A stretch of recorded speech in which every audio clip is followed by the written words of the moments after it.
बहू, हमने भी बच्चे पैदा किए हैं। मम्मी, मुझे पनीर की पकौड़ी खाने का मन कर रहा है। आप कॉफ़ी के संग बनवा दो ना। कृतिका अपने माँ से बोली। अरे, इसमें कौन सी बड़ी बात है मेरी लाडू, अभी तेरी भाभी से कहकर बनवाती हूँ।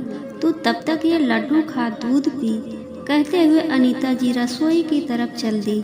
रसोई में पहुंची तो देखा अभी तक वर्षा रसोई में नहीं थी। वह तुरंत उसके कमरे में पहुंची।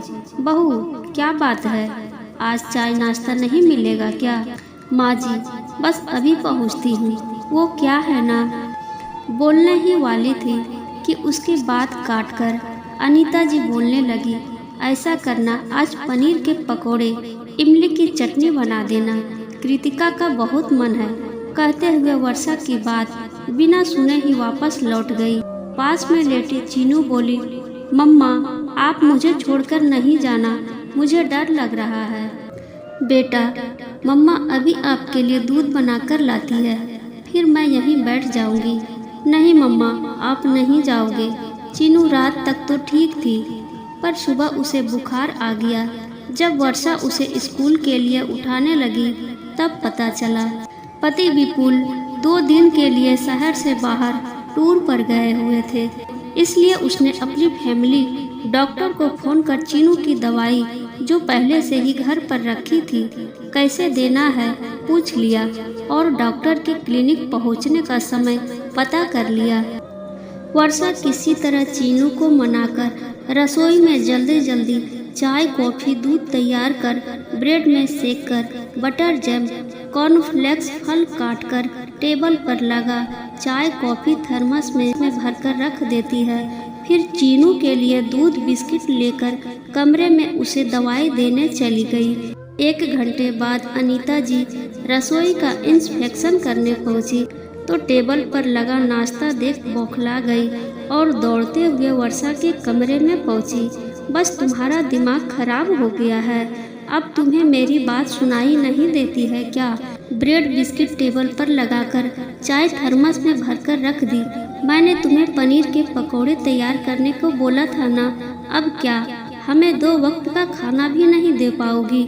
हमने भी बच्चा पैदा किए हैं और सारे काम भी निपटाए हैं। बिना सोचे समझे अपनी बहू पर चिल्लाती है। माँ जी, माफ़ कर दीजिए, मैं भूल गई थी, बाकी मैंने सब बनाकर टेबल पर रख दिया है।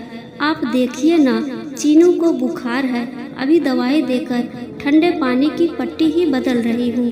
अब इसे क्या हुआ? कल तक तो यह उछल कूद रही थी।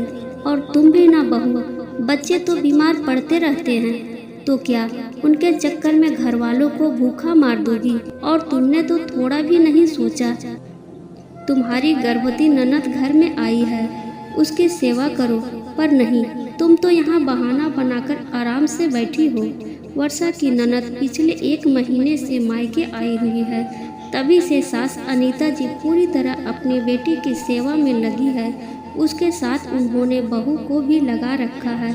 उसके लिए तरह तरह के हलवे, खीर, मेवे डालकर लड्डू, तो कभी तरह तरह के पकवानों की फरमाइश चलती रहती है। बिना ये सोचे समझे कि वर्षा की 4 साल की छोटी बच्ची है, उसकी देखभाल के साथ रसोई की जिम्मेदारी भी उसी की है। अब तो वह घर के सदस्यों के साथ ननद की देखभाल भी कर रही थी, जिस कारण उसकी जिम्मेदारी बहुत बढ़ गई थी। फिर भी सास के लिहाज के आगे वह चुपचाप सारे काम कर रही थी। मगर आज चीनू की तबीयत खराब होने पर उसे काफ़ी मानसिक तनाव हो रहा था। माँ जी, अभी तो मैंने जो बना दिया है, कृपया करके खा लीजिए। दोपहर में मैं कोशिश करती हूँ दीदी की पसंद का सब कुछ बना सकूँ। बिल्कुल नहीं, मेरी बेटी का जी मचल रहा है, तू अभी जाकर बना, हुक्म सुनाती है। और चीनू का क्या? अरे, पड़ी रहने दो, छोटी बच्ची है, उसकी बात क्या मानना। हमने भी बच्चों के साथ पूरा परिवार संभाला है। ये लड़की तो वैसे भी नाटक करती रहती है, स्कूल ना जाने के बहाने बना रही होगी, कोई बड़ी बात नहीं है। चल जल्दी कर, मेरी बेटी राह देखती होगी। अपनी दादी की बात सुन चीनू ने अपना माँ का हाथ और जोर से पकड़ लिया। नहीं मम्मा, आप कहीं नहीं जाओगे, और जोर से रोने लगी। तब वर्षा ने चुप कराते हुए बोली, देखो बेटा, मम्मा कहीं नहीं जा रही है, आप ही के पास है। उसका हाथ कसकर पकड़कर बोली और मन में सोचने लगी, आखिर और कितना बर्दाश्त करना होगा तुम्हें वर्षा, आखिर कब कोई तुम्हारा दर्द समझेगा। जब तुम गर्भवती थी तब भी तुम्हारी सास तुम्हें ये बोलकर सारा काम करवाती थी कि बच्चे तो हर औरत पैदा करती है, हमने भी किए हैं, इसमें कौन सी बड़ी बात है। बहू इतने नखरे क्यों करती हो, काम करोगी हाथ पांव चलते रहेंगे, बच्चा भी स्वस्थ रहेगा। यूँ बैठ बैठ तो मोटी हो जाओगी, साथ में बच्चा आलसी बनेगा। यही बोलकर घर के सारे काम करवाती। किसी दिन तबीयत ज़्यादा खराब भी हो जाए तब भी चार बातें सुनाने से पीछे नहीं हटती। और आज यही सास माँ बनकर अपनी बेटी को पलंग से उतरने नहीं देती, बैठाकर अपने हाथों से खिलाती है। आज मेरी बच्ची बीमार दर्द में तड़प रही है, उसका दर्द इन्हें दिखाई नहीं देता। अगर इन्हें कुछ नहीं दिखाई देता तो मुझे भी सब चीज़ों को क्यों देखनी चाहिए। कल मैं अपने लिए नहीं बोल पाई थी, मगर आज मैं अपनी बेटी के लिए जरूर लड़ूंगी, चाहे उसके लिए किसी को भी नाराज क्यों न करना पड़े। आखिर मेरी परेशानी भी तो परेशानी होती है। चलो उठो, अब कहाँ खो गई हो। सास अनीता जी की आवाज़ से उसकी तंद्रा टूटी। नहीं माँ जी, मैं यहाँ से नहीं हिलूंगी। थोड़ी देर बाद चीनू को डॉक्टर के पास भी लेकर जाऊंगी। बहू, तुम्हारा दिमाग खराब हो गया है, अब तुम मुझसे जवान चलाओगी। माँ जी, मैं कभी अपने लिए पिछले 6 साल से नहीं बोली, मगर आज अपनी बेटी के लिए जरूर बोलूँगी। जब आपको अपनी बेटी की इतना चिंता है तो मुझे नहीं होनी चाहिए। आपकी बेटी तो स्वस्थ भली चंगी है, मगर चीनू तो बुखार में तड़प रही है। आपका क्या है, आप फिर पलट जाएंगी।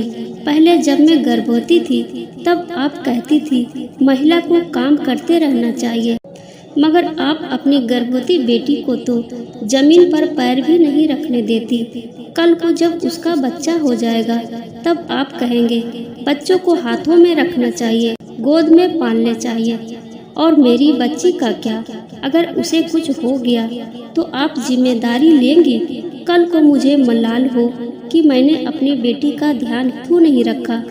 इससे अच्छा है मैं आज आपसे साफ साफ अपने मन की बात बोल दूं।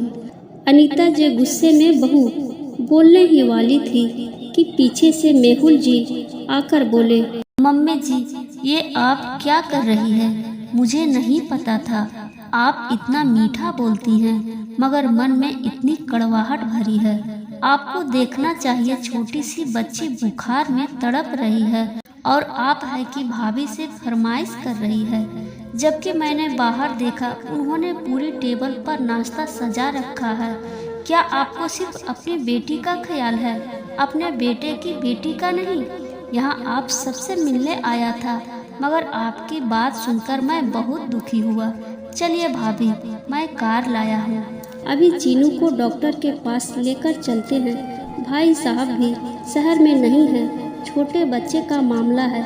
बाहर आप देख रही हैं कितनी बीमारियां फैल रही है, हमें जरा भी देर लापरवाही नहीं करनी चाहिए। बोल चीनू को अपनी गोद में उठा लिया। तभी शोर शराबा सुन कृतिका वहां पहुंची। तब मेहुल उससे बोले, कृतिका, मैं चीनू को डॉक्टर के पास दिखाकर आता हूँ, तुम अपना बैग पैक करो और मेरे साथ घर चलो। अरे दामाद जी, आप तो गुस्सा हो गए, आप कृतिका को सजा क्यों दे रहे हैं? आखिर उसकी गलती क्या है? ये सब मेरा किया धरा है। आप नाराज होकर उसे मत ले जाइए, मैं आगे से सबका ध्यान रखूंगी।